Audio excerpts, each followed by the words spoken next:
वो इस धरातल से क्या है अप्रकट हो जाते हैं और उसका जो बाद में जो है भगवान जगन्नाथ जी उसको संभालने लगते हैं। तो उसकी कथा इस प्रकार से आती है कि एक बार उज्जैन यानी कि उस समय जो उनका नाम था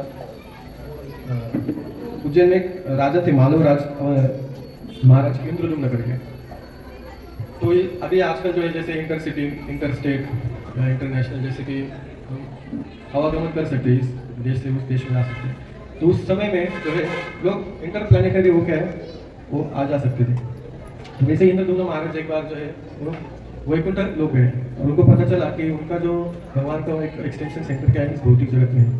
तो फिर इंद्रदुम्न महाराज की इच्छा हो गई कि जो इंद्र माधव जो है यहाँ पर कहाँ पर है, मैं उनका दर्शन लेना चाहता हूँ, उनकी कृपा प्राप्त करना चाहता हूँ।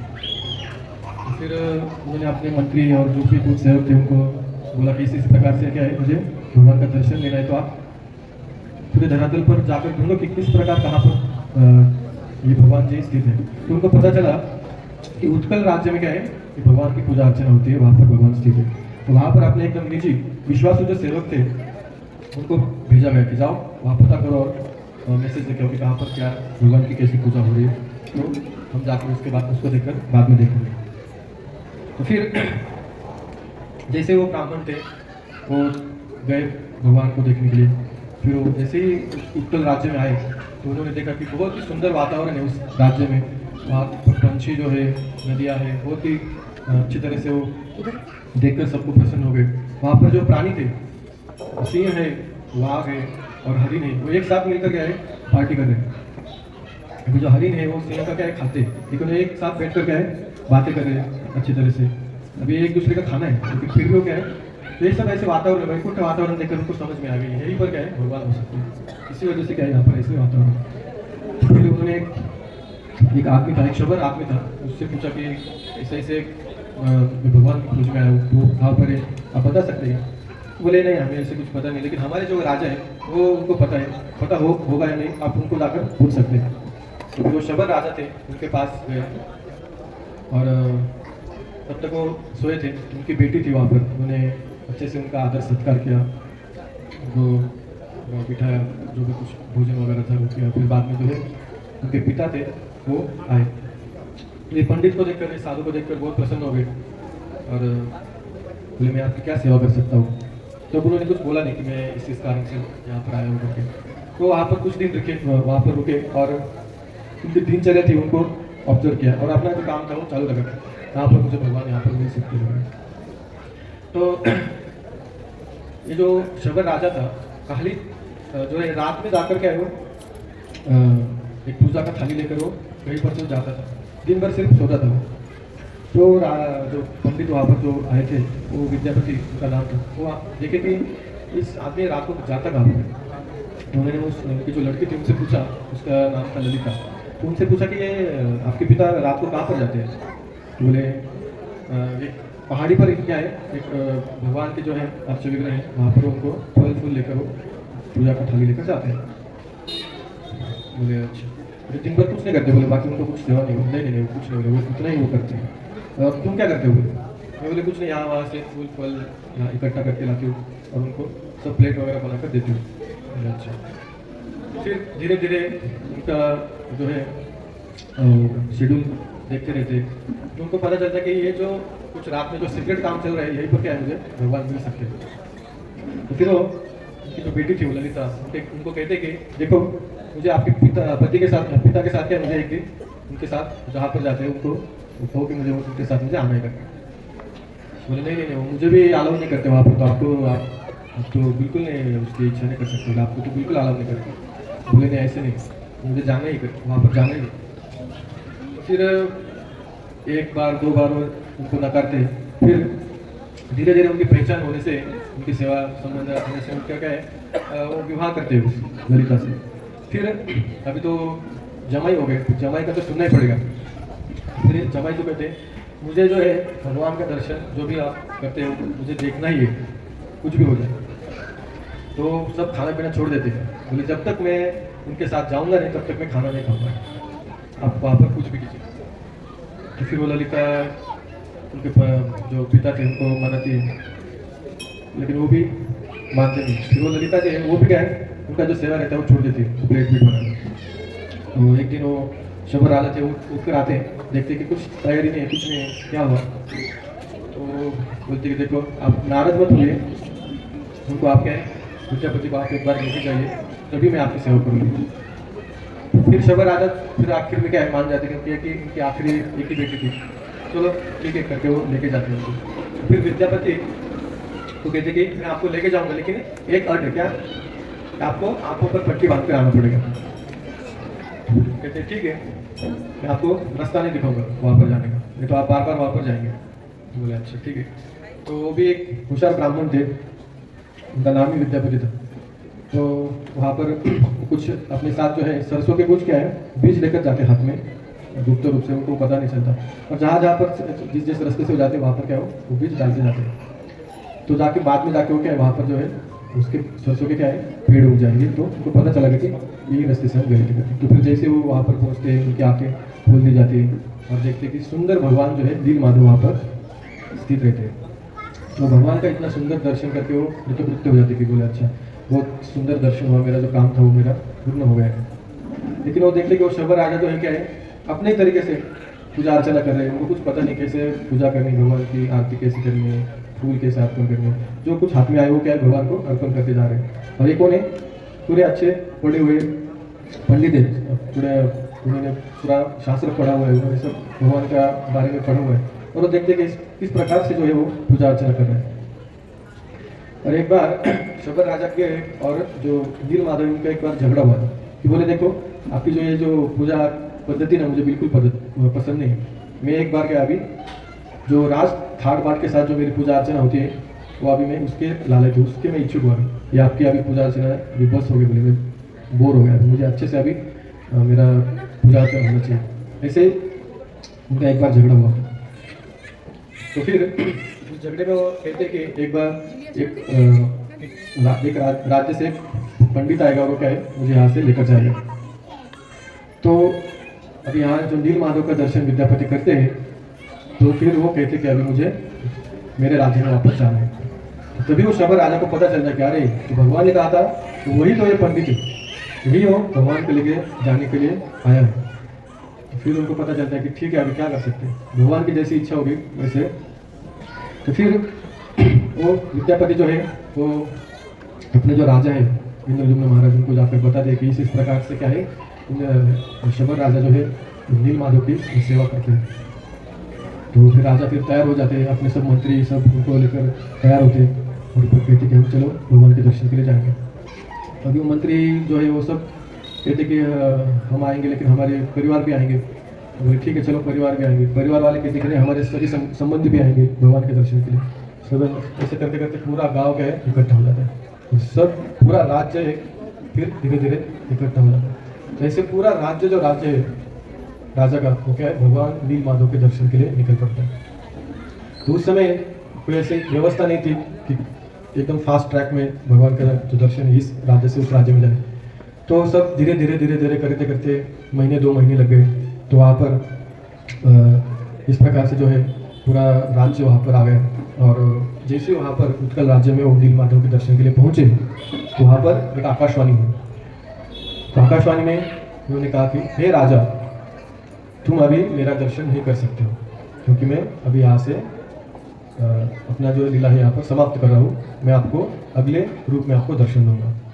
अभी सोचिए अगर आप किसी के दर्शन के लिए या किसी तीर्थ क्षेत्र में जाओगे दर्शन के लिए, अपने बहुत दूर से गाड़ी से जाओ या क्या है पूरा प्लानिंग करके आप जाते हैं, और वहाँ पर अगर आपको जाकर कहा जाए कि अरे अभी आज के दर्शन क्या है बंद हो गया, अभी कल ही दर्शन हो गया आपको, तो आपको कैसे लगता है?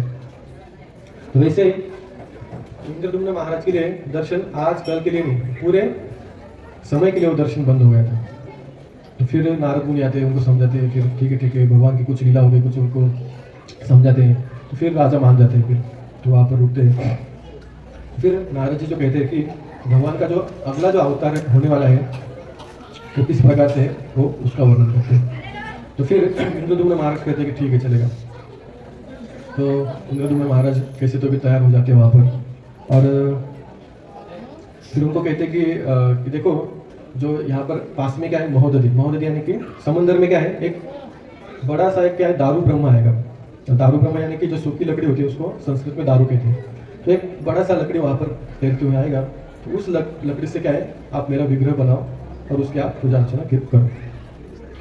तो फिर वो लकड़ी आने का फिर इंतजार करते हैं। तो एक दिन फिर क्या है, वो उनका दूर से उनको लकड़ी का वो दर्शन हो जाता है, दारू ब्रह्म का दर्शन हो जाता है। बहुत विलक्षण दृश्य रहता है, वो बहुत बड़ा जो दारू ब्रह्म रहता है। तो सब लोग खुश होते हैं कि चलो भगवान की अवतरण की और एक लीला यहाँ पर हमें देखने को मिलेगी। तो जैसे वो देखते कि दारू ब्रह्म धीरे धीरे आ रहा है, लेकिन वो क्या है, बीच में ही रुक जाता है क्योंकि वो बहुत बड़ा रहता है। तो किनारे पे क्या है, पानी कम होने की वजह से वो क्या है, दूर में वो दारू ब्रह्म वहाँ पर रुक जाता है। तो फिर वो अपने पूरे सैनिकों को लगाते हैं कि वहाँ से निकालिए उसको, कैसे तो भी पूरे सैनिक जो है वो जाते हैं, लेकिन वहाँ पर वो फेल हो जाते हैं। फिर वो अश्वों को लगाते हैं, उनके पास हाथी होते हैं, हाथी घोड़े सैन्य सब लगाते हैं, फिर भी वो क्या है, उसको लाने में असफल हो जाते हैं। तो अभी देखिए, भगवान को अगर हमें प्राप्त करना है तो अलग अलग समस्याओं से हमें गुजरना पड़ता है। पहले तो उनको भगवान ने दर्शन दिया ही नहीं, सीधे वहाँ से गायब हो गए। बाद में फिर उन्होंने कहा कि मैं ऐसे ऐसे रूप में आऊँगा, तो आए तो क्या है, फिर वो उनके हाथ में आने के लिए तैयार नहीं है। फिर नारद जी को पाचारण किया गया। बोले कि नारद जी अभी क्या है, कैसे, भगवान ने खुद कहा था कि इस प्रकार से मैं प्रकट होऊंगा करके, तो अभी क्या हुआ। फिर नारद जी कहते कि एक बात रह गई बोले आपसे। बोले क्या। बोले जो भगवान के जो मेन उनके जो पार्षद थे, मेन उनके सेवक थे, उनको आपने बुलाया नहीं। तो फिर वो शबर महाराज को बुलाते। तो विद्यापति उनके जो जमाई थे, हाँ बोले ठीक है, हमारे ससुर जी बुलाएंगे हम उनको। जाते हैं उनके घर पे जाते तो पूरे घर में क्या है, सब धूल बील बैठे हैं, हर जगह पर जो है हरियाली बढ़ गई है। हर कोई उनको पूछा कि आप ऐसे ऐसे अपने शबर राजा थे, वो कहाँ गए। तो बोले जैसे आप यहाँ से चले गए वो भी वहाँ उस दिन से वो गायब हो गए, हमें भी दिखे नहीं वो। तो हर जगह पर दवंडी पिटाई, उन्होंने दवंडी में कहा कि शबर राजा आइए आइए आइए, फिर भी नहीं आ रहे। फिर नारद मुनि ने कहा कि आप कहो कि आपके नील माधव आपको बुला रहे करके, ऐसे पुकारो तब आएंगे। तो फिर उन्होंने कहा कि नील माधव आपको बुला रहे करके आओ। तो फिर एक झाड़ी में से दो ऐसे कंकाल, सूखे हुए जो कंकाल थे, वो ऐसे नाचते नाचते आ गए। वो हड्डी और मांस का जो शरीर होता है अपना, उसमें अगर सिर्फ मांस चला जाए और सिर्फ हड्डी रह जाए तो कंकाल बहुत भयानक दिखते हैं। तो ऐसे अगर वो कोई ऐसे कंकाल अभी हमारे बीच में अगर यहाँ पर नाचते हुए आएंगे तो सब डर जाएंगे। तो ऐसे ही सब लोग उनको देख के सब डर गए, बोले ये कौन है। तो वही जो है शबर राजा और उनकी जो पुत्री थी ललिता, वो वही थी। तो बोले ऐसे कैसे, आपका रूप ऐसे कैसे हो गया। बोले हमने जैसे आप चले गए, भगवान भी चले गए, तो हमने क्या है उपोषण चालू कर दिया, भगवान के विग्रह में हमने उपवास किया। और बोले हम शरीर भी नहीं छोड़ सकते, क्योंकि भगवान कभी भी प्रकट हो सकते हैं, तो कभी भी बुला सकते हैं, इसलिए हमने शरीर भी नहीं छोड़ा, खाली देह धारण करने के लिए जितना जरूरी है हवा पानी वो लेते रहे। बोले ठीक है, आपके लिए खुद नील माधव आपको बुला रहे, चलो बोले। तो बोले अच्छा। वो ऐसे ही नाचते नाचते नाचते चले गए समुद्र के ऊपर। अब सब लोग देख रहे हैं, अब ये पूरे हाथी घोड़े पूरे सैन्य लगाए थे उन्होंने उस दारू को किनारे पर लाने के लिए, और सब लोग देख रहे हैं। अब ये दो लोग जाएंगे बोले, उसको लेंगे क्या, राजा पागल हो गए बोले। नारद मुनि के कुछ भी कहने पर वो मान जाते बोले। लेकिन वो जैसे वो दो लोग वहाँ पर गए, वो एक छोटे बालक को जैसे हम उठा दिया, वैसे उनको उस दारू, वहाँ का विशाल उस दारू को लेके आए। तो फिर इंद्रदुम्न महाराज भी देखते रहे, बोले कैसे हो गए, ये कैसे हो गए। तो नारद मुनि बोला, अभी कुछ मत पूछ बोले, वो वापस वो वहाँ पर रख देंगे तो आपका काम रह जाएगा। तो जहाँ पर लेके जा रहे हैं उनको लेके जाने दो। तो फिर वो कहाँ पर लेके गए, जहाँ पर जगन्नाथपुरी में गुंडीचा मंदिर है, जहाँ पर भगवान को रानी मंडप करके वहाँ पर उनको रखा गया। तो फिर जैसे आकाशवाणी हुई थी उस प्रकार से विग्रह बनाने के लिए हर राज्य में क्या है, जो अच्छे अच्छे शिल्पकार होते हैं उनको बुलाया गया कि देखो फिर उसमें से अच्छे लोगों को चुना गया। तो बोले हाँ विग्रह बनाना है, हम बना देंगे, बहुत बढ़िया अच्छे से बना देंगे बोले। तो कोई शिल्पकार गया, उसके जो शस्त्र थे वो टूट गए, किसी के हाथ को लग गया, किसी को कुछ हो गया, किसी को कुछ। बोले ये कुछ दारू नहीं, बोले कुछ अलग ही धातु, बोले कुछ इससे नहीं होगा। तो वापस एक समस्या आ गई। फिर इंद्रदुम्न महाराज परेशान हो गए, बोले ये क्या हो रहा है। बोले इतना प्रयास करा भगवान को प्रकट करने के लिए, भगवान का दर्शन लेने के लिए, समस्या आती ही रही थी। तो फिर खुद स्वयं जो भगवान है वो खुद आते हैं अनंत महाराणा बनकर। वो कहते कि हाँ आपको जो इस प्रकार से जो विग्रह बनाना है वो विग्रह में बना सकते हैं। बहुत एक बूढ़ा सा आदमी था, बूढ़े ब्राह्मण के रूप में भगवान आते हैं और कहते कि मैं विग्रह बनाऊंगा, 21 दिन में बनाऊंगा, लेकिन मेरी एक शर्त है। बोले क्या। 21 दिन तक मुझे कोई डिस्टर्ब नहीं करेगा बोले, मैं दरवाज़ा बंद करके उस विग्रह को बनाऊंगा, तो मुझे 21 दिन तक कोई डिस्टर्ब नहीं चाहिए। तो अभी एक बूढ़ा ब्राह्मण अंदर जाता है रूम में, तो बाहर आवाज़ आती है कुछ कर रहे करके, आवाज़ आती है। 1 2 3 4 5 6 दिन हो जाते हैं, 7 8 दिन हो जाते, कुछ खाना नहीं पीना नहीं, अंदर ही वो बंद है, अपना काम चल रहा है। एक दिन 12वें दिन क्या है, आवाज़ थोड़ा थोड़ा धीरे धीरे धीरे कम होती जाती है। तो राजा की जो रानी थी वो कहती कि अरे देखो वो ब्राह्मण, बूढ़ा ब्राह्मण कुछ खाया है पिया है, कुछ पता नहीं, तुम देखो जाकर वो है कि नहीं, क्या मर गया है। बोले नहीं नहीं, उसने 21 दिन तक डिस्टर्ब करने को नहीं बोला है। बोले नहीं, वो अगर मर जाएगा तो ब्राह्मण हत्या, अंदर हत्या का पाप लगेगा। बोले जाओ देखो। तो कैसे तो भी वो दरवाज़ा खुलते तो वहाँ पर कोई नहीं था, और जो विग्रह थे वो भी क्या है, आधे अधूरे वो बने थे। तो फिर इंद्रद्युम्न महाराज जो है फिर से क्या है, नारद मुनि को बुलाते हैं और वो कहते हैं कि इस प्रकार से घटना हुई, कोई शिल्प बनाने के लिए तैयार नहीं था, कोई आया, उन्होंने वो आधा अधूरा छोड़ के गायब हो गया। बोले अच्छा अच्छा ठीक है, चलो हम देखते क्या है। जैसे नारद मुनि वहाँ पर आते हैं और वो देखते कि यही जो है भगवान जो है जगन्नाथ जी है। तो कहते कि आपका जो प्रोजेक्ट है वो सक्सेसफुल हो गया। बोले मैंने जो भगवान का जो दर्शन किया था तो यही है, बोले यही भगवान जगन्नाथ जी है। तो भगवान जगन्नाथ जी ने वो दर्शन कहाँ पर किया था, वो अपनी फिरोलीला इंद्रद्युम्न महाराज को कहते कि किस प्रकार से जगन्नाथ जी का मुझे पहले दर्शन हुआ था। तो फिर जैसे नारद मुनि जो है, हमें पता है कि हर जगह पर भगवान की लीला में वो प्रकट रूप से भगवान के दर्शन करते रहते, उनकी लीला का वो आस्वादन करते रहते हैं। तो ऐसे एक लीला थी जिसमें नारद मुनि ने देखी थी। तो एक बार जो द्वारका की जो रानियाँ हैं, द्वारका की रानियाँ भगवान श्री कृष्ण और उनके साथ वो लीला कर रहे थे, लेकिन वो द्वारका की जो रानियाँ थी उनके समझ में आया कि जो भगवान है हर बार एक कुछ अलग प्रकार का नाम लेते रहते। बोले तेरा नहीं है, मेरा नहीं, किस विशेष व्यक्ति का कुछ तो नाम वो लेते रहते बोले हमेशा। तो सब यहाँ पूछो वहाँ पूछो, उनको समझ में नहीं आते किसका नाम लेते। फिर वो कहते कि चलो अभी उनके जो बचपन के उनके जो साथी हैं उनसे पूछते हैं। अभी उनके बचपन के साथी कौन है, बलदेव। लेकिन बलदेव क्या है, बड़े भाई रहते हैं। तो समाज में उस समय प्रथा थी कि अपने पति के बड़े जो भाई है उनसे क्या है, सामने भी नहीं आते थे, बात करना तो दूर की बात है। तो फिर किनसे पूछे, फिर रोहिणी माता को पूछते, वो वहीं पर द्वारका पर रहती थी। तो फिर रोहिणी माता को पूछते कि हमें जो है भगवान के बारे में सब कुछ जानना है कि क्या क्या उनकी घटना है, वो उन्होंने बचपन में की, हमें सब जानना है। तो रोहिणी कहती ठीक है मैं बताती हूँ, लेकिन क्या है कि जो हम जो कथा कहने वाले हैं, जो कुछ भी मैं आपको बताने वाली हूँ, वो क्या है कृष्ण और बलराम के कानों में जाना नहीं चाहिए, क्योंकि वो कथा अगर वो उनके कानों पर पड़ी तो क्या है अपना अलग ही रूप प्रकट करते हैं, वो अलग ही लीला में चले जाते हैं। तो इसके लिए क्या है, हमें गुप्त रूप से किसी गुप्त ठिकान में जाकर एक कथा करनी होगी। मैं आपको सब बताऊंगा, लेकिन कृष्ण बलराम को वहाँ पर आना नहीं चाहिए, ऐसा आप प्रबंध कीजिए। बोले ऐसे कैसे होगा, कृष्ण बलराम तो हर जगह पहुँच जाते, बोले उनको कोई वहाँ पर कोई नहीं भी कह सकता है। जो महाराज खुद उग्रसेन है वो भी उनको यहाँ पर वो क्या ब्लॉक नहीं कर सकते, उनको नहीं कह सकते। तो फिर वो सुभद्रा माई जो रहते उनको समझाते कि इस प्रकार से हमें एक भगवान की कथा सुननी है, तो हमें क्या है बाहर से क्या है भगवान आने ना पाए अंदर, ऐसे आप व्यवस्था के लिए आप वहाँ पर रुकिए। तो सुभद्रा माई को भी थोड़ी थोड़ी इच्छा रहती कि हाँ ये कथा तो मैं भी सुनना चाहती हूँ, लेकिन वो कैसे तो भी तैयार हो जाती है और दरवाजे पर बंद दरवाजा करके वो बाहर खड़ी हो जाती है। और जैसे कथा शुरू होती है तो दरवाजे के बीच में थोड़े थोड़े कुछ छिद्र होते हैं, वहाँ से वो कान लगाकर सुनती है। तो फिर वहाँ पर वो सुनती है, तो फिर अचानक से क्या होता है, जैसे कि हरिण जो रहता है, हरिण को एक कुछ विशेष प्रकार का जो राग है वो क्या है बजता है, तो वहाँ पर हरिण आकर्षित होता है। वैसे सांप भी है, सांप को अगर एक विशेष प्रकार का जो संगीत है वो सुनाई दे दिया तो क्या है वहाँ पर वो सांप वहाँ पर आ जाता है। तो वैसे भगवान की अगर कोई कथा अगर करता है, कोई कथा सुनाता है, तो भगवान वहाँ पर क्या है प्रकट हो जाता है। कोई प्रेम से अगर वो कथा कहता है तो फिर पूछे नहीं। ये इतनी सुंदर वहाँ पर वो रोहिणी माता वो द्वारका की रानियों को कथा सुना रही थी।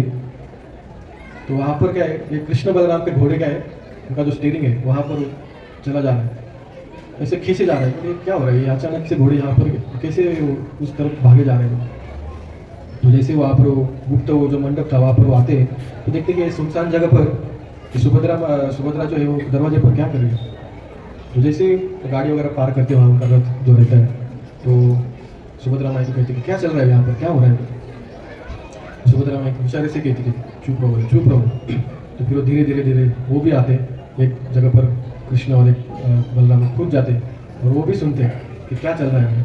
तो फिर वो क्या चल रहा था, जो भगवान श्री कृष्ण ने क्योंकि बचपन में जो कुछ लीलाएं की है, गोपी गोप सखाओं के साथ, नंद महाराज उनके साथ बचपन में गोचारण की लीला, ये सब कथा जो है वो रोहिणी माता सुना रही थी।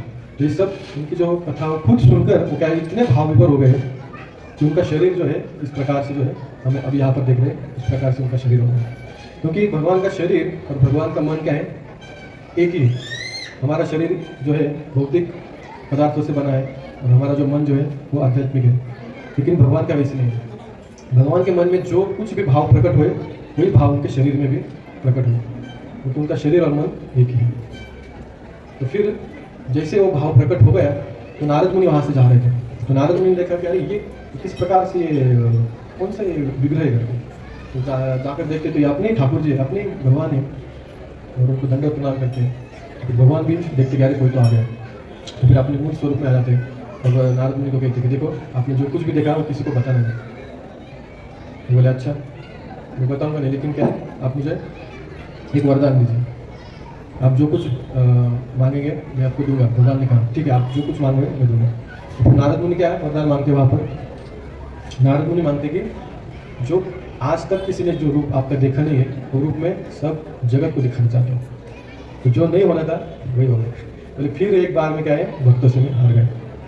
तो फिर ठीक है बोले अभी नहीं, मैं बाद में आपको बताऊंगा कि कब ये दर्शन में दूंगा।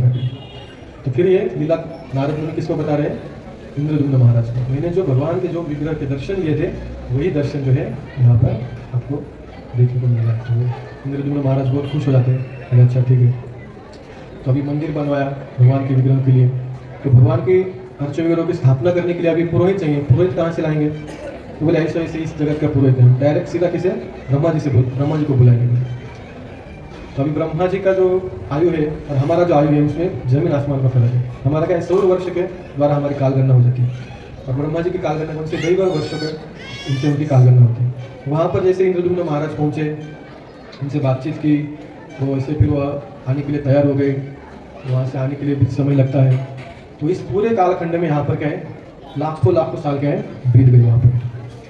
तो अगर आप किसी जगह को अगर आप लेते हो और उस जगह को लेकर 50 साल 100 साल के बाद अगर आप उधर आते तो आपको समझ में नहीं आएगा कि आपकी जगह कौन सी यहाँ पर। तो वैसे बहुत दिनों के बाद बहुत सालों के बाद वहाँ पर इंद्रदुम्न महाराज वहाँ पर आते तो उनको ठुकराया जाता। बोले कौन राजा, कौन यहाँ पर कोई राजा वगैरह नहीं। बोले चलो यहाँ से, ये यहाँ पर कोई मंदिर कोई नहीं था। बोले चलो निकलो यहाँ से।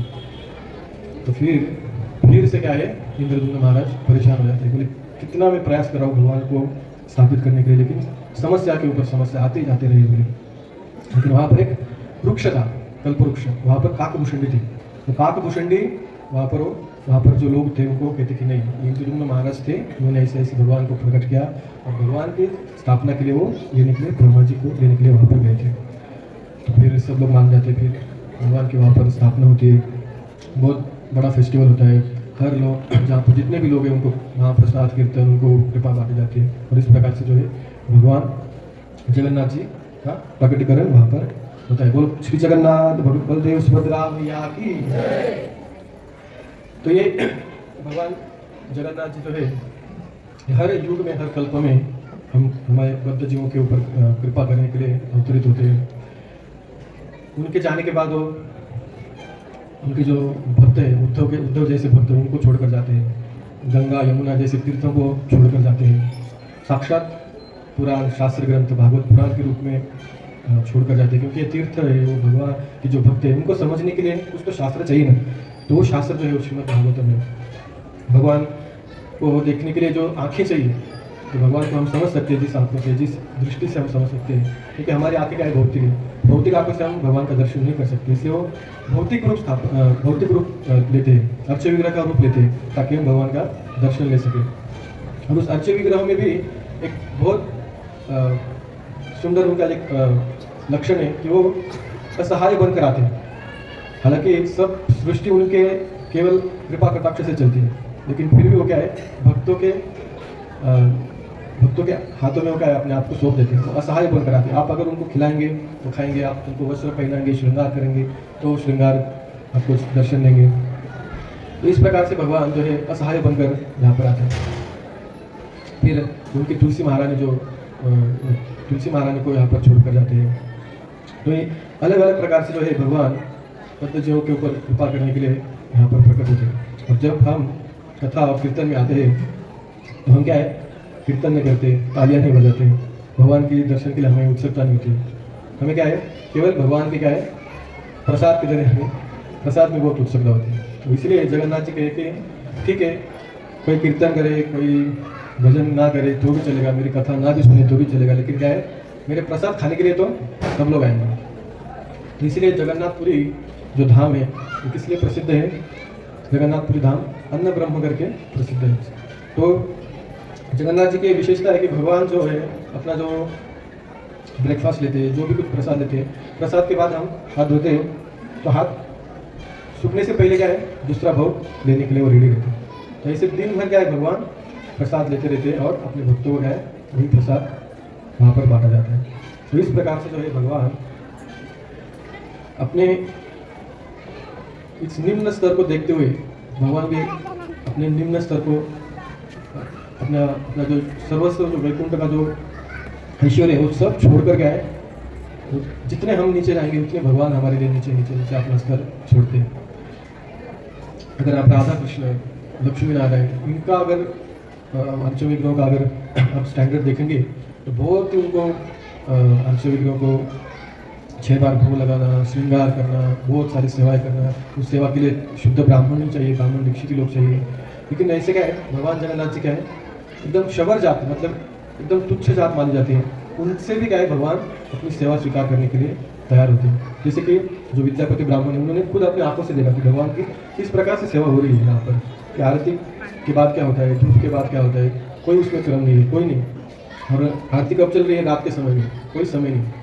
भगवान के लिए एक समय होता है कि उनका मंगल आरती का एक समय होता है, राजभोग आरती का कुछ समय होता है, कोई नहीं, समय की कोई सीमा नहीं, कोई नहीं, कभी भी कोई भी उनके मन में जैसे आ रहा है वैसे वो सेवा कर रहे हैं। तो किस लिए? तो बद्ध जीवों का ऊपर उनकी करुणा है। तो ये कलियुग के जो हम जितने भी बद्ध जीव हैं, हमारी जो क्या है चेतना जैसे जैसे नीचे नीचे गिरती जा रही है, वैसे वैसे भगवान अपना करुणा अवतार और क्या है, बढ़ाते जा रहे हैं। तो भगवान का अर्च विग्रह में सबसे महत्वपूर्ण हमें कौन सा अंग दिख रहा है? भगवान की सिर्फ हमें क्या दिख रही है? आंखें दिख रही है। तो आंखें क्या है कि भगवान हमें किस तरह से पाल रहे हैं इस कलियुग के लोगों को, सिर्फ देखते और अपनी कृपा कटाक्ष को बांटते रहते हैं। क्योंकि बाकी चीज़ों की कोई जरूरत ही नहीं, हाथ से कुछ काम करने का नहीं है, चरणों का कोई दर्शन करने के लिए कोई आएगा नहीं। तो खुद ही भगवान अपने आंखों से देखते हुए क्या है, हम सबका पोषण कर रहे हैं। और आंखें भी कैसे देखें, भगवान के आंखों के बाजू में कैसे लाल रंग है। जिनके आंखों के बाजू में जो लाल रंग होता है वो क्या है, करुणा का स्वरूप होता है। करुणा स्वरूप भगवान हमें देख रहे हैं। जिनकी आंखों में बीच में लाल रंग होता है वो क्या है, वो लोग गुस्से से या दूसरे के ऊपर क्या उनकी द्वेष भावना होती है। तो भगवान क्या है, करुणा के जो स्वरूप है, हमें करुणा के रूप में हमें देख रहे हैं। भगवद गीता में भगवान कहते हैं कि मया दक्षिण प्रकृति सूर्यदेह सचराचर, मेरी अध्यक्षता के अंदर ये सब जगत क्या है, ये सब चराचर जो है ये इनका पालन पोषण हो रहा है। अध्यक्षता मतलब संस्कृत में अक्ष को क्या कहते हैं, आंखें। तो जैसे कि ऑफिस में अगर किसी जो ऑफिसर उस ऑफिस में अगर आएगा तो सब लोग क्या है, अपने अपने डेस्क में कुछ ना कुछ करने लगते हैं, चलो ऑफिसर आ गए करके, वो जाने के बाद वापस अपना जो कुछ चल रहा है। तो वैसे सिर्फ भगवान देख रहे हैं हमें कि कोई अपना काम कर रहा है कि नहीं, मेरा नाम ले रहा है कि नहीं, मेरा कीर्तन कर रहा है कि नहीं। तो इस प्रकार से भगवान हमें देख रहे हैं। तो भगवान की प्रसन्नता के लिए हमें फिर से 5 मिनट कीर्तन करेंगे और भगवान देख रहे हैं कौन कीर्तन कर रहा है, कौन नहीं कर रहा है। तो उत्साह से ताली बजाकर भगवान के कीर्तन हम करेंगे यहाँ पर।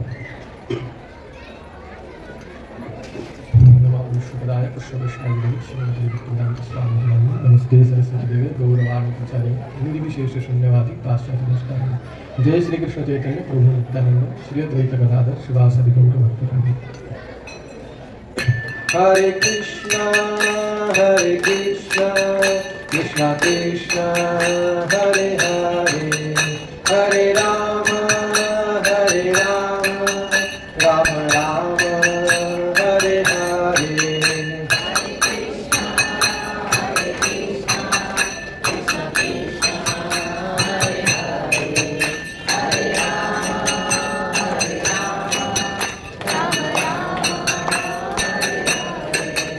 Hare Krishna, Krishna Krishna, Hare Hare, Hare Rama, Rama Rama, Hare Hare.